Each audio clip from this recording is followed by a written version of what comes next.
suis Florence Rizzo et j'ai fait le rêve un peu fou de me dire qu'il était possible de contribuer à changer l'école. Pour moi, ça a été de le faire en accompagnant les hommes et les femmes qui, au quotidien, sont aux côtés des enfants et notamment des plus fragiles. En France, un enfant issu de milieux défavorisés a 4 fois moins de chances de faire partie des bons élèves. L'enseignant a un impact déterminant sur la réussite d'un enfant, à peu près de 30%. Et donc l'idée tout simplement, c'est de se dire il y a 12 millions d'élèves, 1 million de professionnels, comment faire pour que ce million de professionnels à la fois soit soutenu pédagogiquement et aussi humainement dans son travail au quotidien.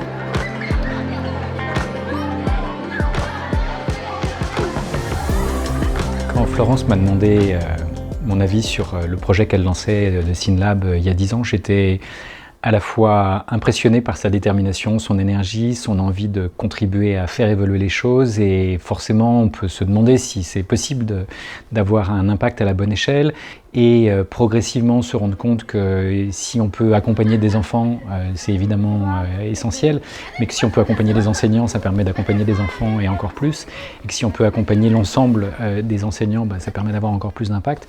Cette stratégie qui s'est déployée progressivement est à la fois hyper cohérente, hyper impactante et une vraie réussite que tout le monde peut admirer aujourd'hui. Je me souviens quand on a commencé, ceux qui nous regardaient se disaient qu'on était en train de chatouiller le mammouth avec un cure-dent.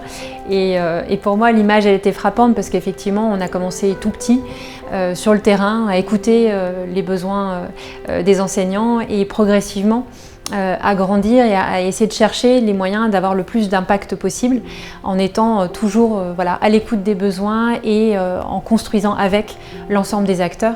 Et c'est ce qui fait qu'aujourd'hui, 10 ans après, avec Être Prof et Manageduc, on touche un enseignant sur 7 et un chef d'établissement sur 4.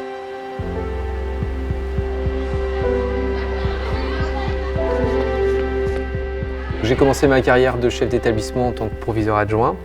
Et j'étais un proviseur adjoint très encadré par ma collègue, mais très seul aussi sur un certain nombre de sujets. Et au même moment, Manageduc est arrivé avec des valeurs de travail collectif, de communauté, d'échange entre pairs. Manageduc m'a permis d'être mieux accompagné au service de nos élèves. Et ce sont des valeurs qui ont transformé aussi, pas ma façon de voir, mais en tout cas ma façon d'agir, parce que finalement ça m'a sorti un peu de cette solitude que je pouvais ressentir sur un certain nombre de choses. Et aujourd'hui, c'est aussi dans mes pratiques d'être davantage dans le collectif.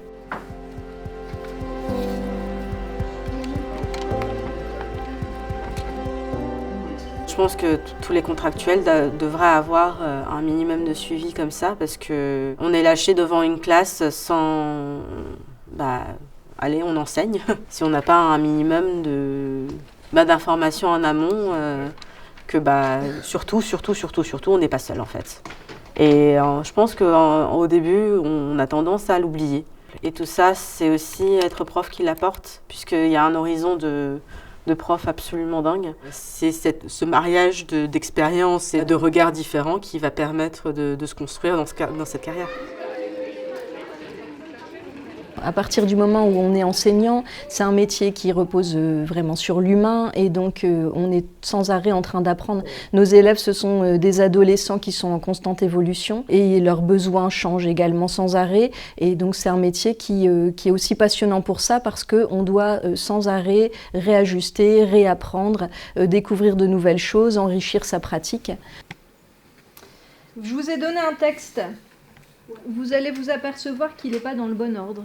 Sur le site Être Prof, j'ai également fait un certain nombre de parcours et notamment le parcours sur affûter ma pédagogie pour les élèves à besoins éducatifs particuliers. Dans mon établissement, j'ai beaucoup d'élèves avec des troubles de l'attention et donc les troubles du comportement avec des profils TSA, des troubles autistiques, c'est aussi assez fréquent et parfois ça fait partie des choses pour lesquelles on n'a pas une formation totalement complète. On a bien sûr des pistes, des idées, il y a des choses qu'on met en place, mais j'ai trouvé que ce parcours, il était intéressant parce que du coup, ça m'a permis de prendre un petit peu de recul aussi, de ne pas oublier, c'est ça que j'apprécie aussi dans Être Prof, que c'est avant tout un travail d'équipe. Quand on est tout seul dans sa salle de classe, parfois on l'oublie.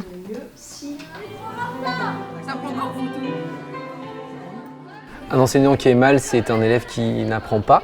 Donc notre rôle et mon rôle, c'est de faire en sorte que l'enseignant il aille bien, parce que je sais tout le bénéfice que ça a pour un élève.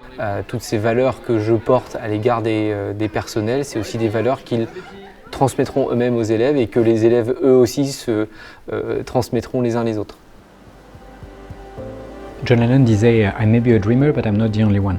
Et en fait, si on veut rêver de changer l'école, par exemple, il ne faut pas y aller seul, il faut trouver des collectifs avec lesquels on puisse le faire, et il faut se donner le temps et les moyens de ce genre de rêve, et ça ne se produit pas d'un coup de baguette magique. Par contre, si on crée des collectifs à la bonne échelle, si on s'engage sur la durée, si on apprend en marchant, si on célèbre les petits pas qu'on a faits, si on a la capacité à aspirer à autre chose et qu'on le co-construit avec d'autres, alors on peut arriver à faire des choses qu'on n'aurait même pas pu imaginer ensemble au départ.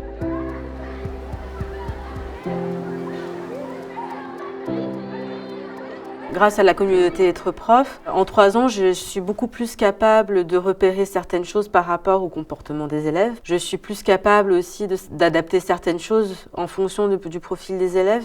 Beaucoup plus qu'avant, ou même dans cette masse des 30 élèves, j'arrive à ne plus en oublier certains.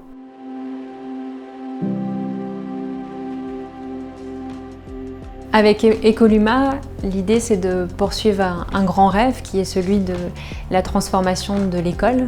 Et ce rêve-là, je pense que c'est un rêve que nous avons en commun. Et la question maintenant, c'est de se donner les moyens de le faire.